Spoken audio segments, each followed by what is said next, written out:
दोस्तों, मोसाद नाम आपने सुना होंगे। मोसाद पूरा दुनिया का सबसे नंबर वन स्पाई एजेंसी है। ये मात्र स्पाई का काम नहीं करता है, बहुत सारे और काम करते हैं, मैं आपको आगे बताऊंगा। और सारे दुनिया ये जो मोसाद के ऊपर डरती है, और जितना भी दुनिया का लीडर्स है उससे ज्यादा डरता है। इसका रीजन क्या है?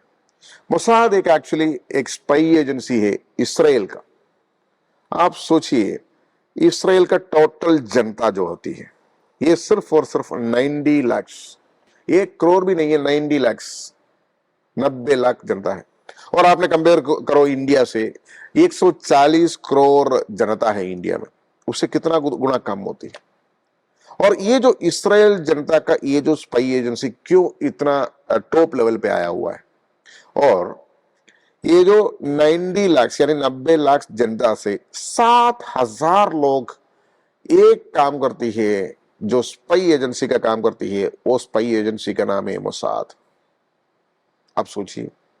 और मोसाद में 3-4 डिविजन से, आपने ये जो ग्राफ में देख सकता है, ये अलग अलग डिपार्टमेंट अलग अलग तरीके से काम करते हैं।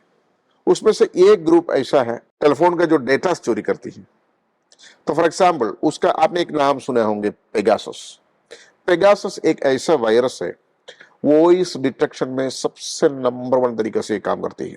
फॉर एग्जाम्पल, आप कहीं ना कहीं से पब्लिक में बात किया हुआ है, ये ऑलरेडी मोसाद के पास यानी पब्लिक में ऑलरेडी है, और आपने कुछ हमला किया इसराइल के ऊपर या मोसाद के ऊपर, किसी का भी ऊपर, और आपको पकड़ने के लिए ये जो पहले आपका जो वॉइस ऑलरेडी उनके हाथ में है, और पेगासस ऑलमोस्ट 99% पूरे वर्ल्ड में जितना भी मोबाइल पे ऑलरेडी इंस्टॉल्ड है। तो आप नया इंस्टॉल करें, क्योंकि आपको भी खुद ही नहीं पता होंगे ये जो वायरस, पेगासस वायरस, किसी किसी का मोबाइल पे है। तो ये वॉइस डिटेक्शन यानी वॉइस मैचिंग टेक्नोलॉजी उनका है। अब किधर भी दुनिया में वर्ल्ड में जाके छुपो, लेकिन पेगासस ढूंढ के पता कर लेंगे, यहाँ ये बंदा यहाँ बैठा हुआ है। तो ऐसा एक इंसिडेंट भी हुआ है। जैसा आपने एक आदमी का नाम सुने होंगे, अडोल्फ एक्समैन। ये ज्यादा इतना बड़ा पॉपुलर नहीं है बंदा, ये जर्मनी का आदमी है।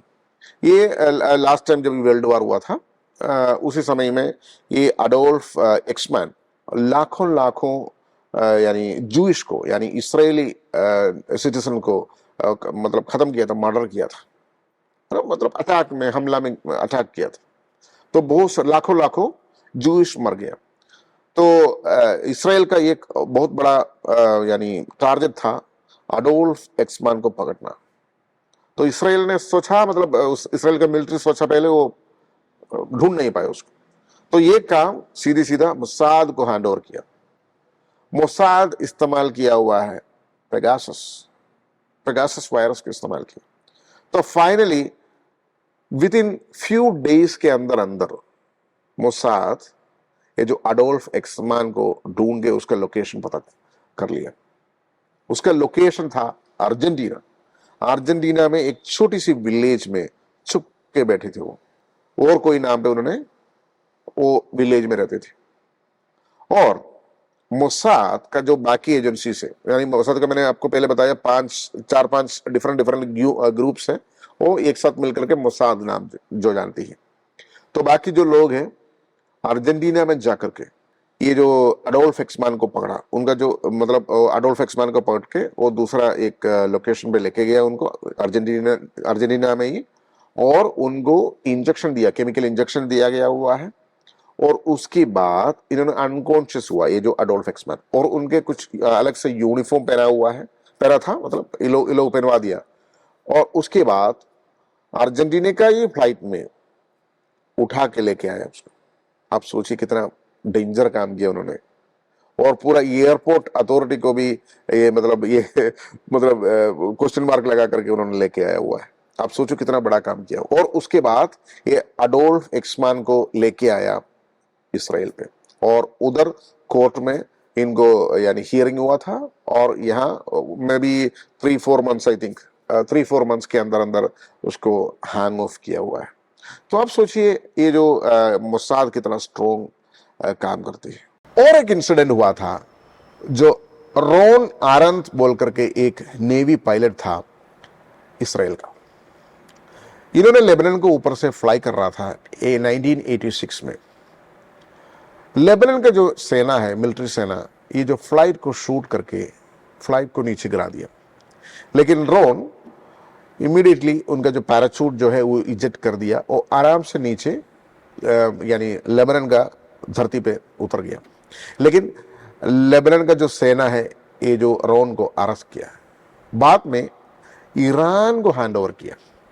तो ये बहुत बड़ा स्टोरी है एक्चुअली। ईरान को क्यों हैंड ओवर किया मुझे नहीं पता है बेसिकली, लेकिन ईरान को हैंड ओवर किया था। ईरान का जेल में था 2 साल और पूरी इस्राएल सेना ड्रोन को ढूंढ रहा था, ये कहाँ गया है, एक कैसा कौन उसको रखा हुआ है। 2 साल के बाद भी ये जो ड्रोन को कहाँ है पता नहीं चला इसराइल को। बाद में इसराइल का जो मोसाद जो है, मोसाद ढूंढ ढूंढ के इनको पता चला ये ईरान में है और फिर उसको उधर ही मर्डर किया करके यानी इसको इंफॉर्मेशन मिला 2 साल के बाद। लेकिन इसराइल इसको छोड़ा नहीं। ईरान का एक मिलिट्री मेजर जनरल को वहां से किडनैप करके इसराइल पे लेके आया हुआ है। आप सोचिए कितनी बड़ी बात है, वहां का मिलिट्री का मेजर जनरल को किडनैप करके इसराइल पे लेके आया हुआ है और क्वेश्चन किया हुआ है और पूरा चीज ढूंढा, मतलब पूरा इंफॉर्मेशन उनसे लिया, कैसे इसको लेके गया, कैसे उसको मर्डर किया, सारे इंफॉर्मेशन उससे पता चला। तो आपने सोचिए मोसाद कितना इंटेलिजेंस एंड एडवांस टेक्नोलॉजी के ऊपर काम करती है। और एक घटना हुआ है 1972 में। 1972 में समर ओलंपिक्स चलता था जर्मनी पे। जर्मनी में समर ओलंपिक्स खेलने के लिए इसराइल से कई सारे लोग गया और खेल देखने के लिए भी कई सारे लोग गए। और पालस्तीन का एक टेररिस्ट ग्रुप था ब्लैक सितंबर नाम के। ये टेररिस्ट ग्रुप क्या किया हुआ है, इनसे कुछ एथलीट को इन लोग किडनैप किया जो इसराइल का, और 2 एथलीट को उधर ही मर्डर किया था। तो ये जो किडनैप क्यों किया हुआ है, क्या रीजन क्या है, उसके पीछे क्या वजह क्या है? तो ब्लैक सितंबर जो पालस्तीन का जो ग्रुप है उनका एक ही डिमांड था। तो इसराइल ने 234 पालस्तीन जनता को यानी पालस्तीन लोगों को अरेस्ट करके यानी उसका जेल में डालकर रखा हुआ है, उसको सारे को रिलीज करो ताकि मैंने ये जो लोगों को रिलीज करेंगे करके ब्लैक सितंबर ग्रुप डिमांड किया था। लेकिन उसके बाद डायरेक्टली फाइट हुआ था जो इसराइल एंड ये जो ब्लैक सितंबर डायरेक्टली फाइट हुआ था और ये जो 9 का 9 लोग जो किडनैप करके रखा हुआ था सारे के सारे लोग मर भी गए या ये लोग मर्डर कर दिया। तो उसके बाद इसराइल ने छोड़ा नहीं है। ये 20 साल लिया इसराइल इसका जो पूरा काम करने के लिए, वो काम किया हुआ है मोसाद 20 साल के अंदर अंदर जितनी भी लोग था ये जो ब्लैक सितंबर ग्रुप में जितना भी टेररिस्ट ग्रुप था सबको ढूंढ ढूंढ करके एक एक करके खत्म कर दिया। That is Mossad. इसलिए करके सारे लोग मोसाद को इतने सारे डरते हैं। और 2020 में एक घटना हुआ है, कासिम सुलेमानी बोल करके एक मिलिट्री लीडर था ईरान का जो मिलिट्री लीडर, उन्होंने गाड़ी पे जाते थे, एयरपोर्ट से उतर के कहीं मतलब बाहर मतलब कार में जाती थी और अमेरिका ने ड्रोन भेज करके उसको मर्डर कर दिया गया हुआ है। मतलब उनको मात्र वो जो गाड़ी के ऊपर अटैक किया हुआ है, बहुत मिनिमल लोग मर गया, उसमें कासिम सुलेमानी भी मर गया। वो बहुत बड़ा लीडर था, बहुत बड़ा मतलब मिलिट्री लीडर था और उनको खत्म कर, उसका ऊपर भी सारे सब कुछ हेल्प अमेरिका का किया हुआ है मोसाद ने इसको ट्रेस कर रहा था कई महीना से, कई सालों से, ये कहाँ कहाँ जाती है, कहाँ कहाँ इसका लोकेशन है और उसका करंट लोकेशन क्या है, इसके हिसाब से ड्रोन भेज करके उसके ऊपर अटैक किया हुआ। आप सोचिए कितना डेंजर काम है। किधर भी वर्ल्ड का कोई भी आदमी हो मोसाद उठाएंगे उसको, इतनी बड़ा कैपेसिटी है मोसाद के हाथ। और 2011 मई मंथ कोई आदमी भूल जाएगा नहीं, क्योंकि ओसामा बिन लादेन का लास्ट डे था।